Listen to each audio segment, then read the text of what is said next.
ఈ వీడియోలో విద్యార్థిని ఎన్ని పేర్లతో పిలుస్తాం, వాటి యొక్క అర్థాలను గురించి తెలుసుకుందాం. విద్యార్థి విద్యార్థి అంటే విద్యను అడిగి నేర్చుకునేటువంటి వారిని విద్యార్థి అంటాం. విద్య అంటే చదువు, అర్థి అంటే అడిగి తెలుసుకునేటువంటి వ్యక్తిని మనం విద్యార్థి అంటాం. అలాగే ఛాత్రః, ఛాదయతి గురోః అసచ్చరిత్రం ఇది ఛాత్రః. గురువుని చులకన భావనతో చూడనటువంటి వాడు, ఎప్పుడూ గౌరవ భావనతో చూసేటువంటి విద్యార్థిని మనం ఛాత్రః అంటాం.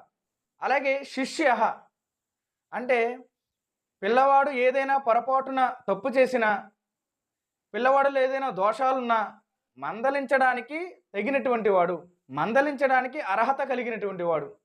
అంటే వ్యక్తిలో మార్పు తీసుకురావడానికి కలిగినటువంటి అర్హత కలిగినటువంటి వాడు.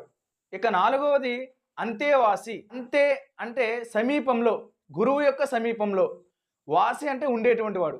గురువు యొక్క సమీపంలో ఉండి ప్రతి నిమిషం ప్రతి క్షణం ఆ విద్యార్థి యొక్క సందేహాలను నివృత్తి చేసుకొని జ్ఞానాన్ని సంపాదించేటువంటి వాడిని మనం అంతేవాసి అంటాం.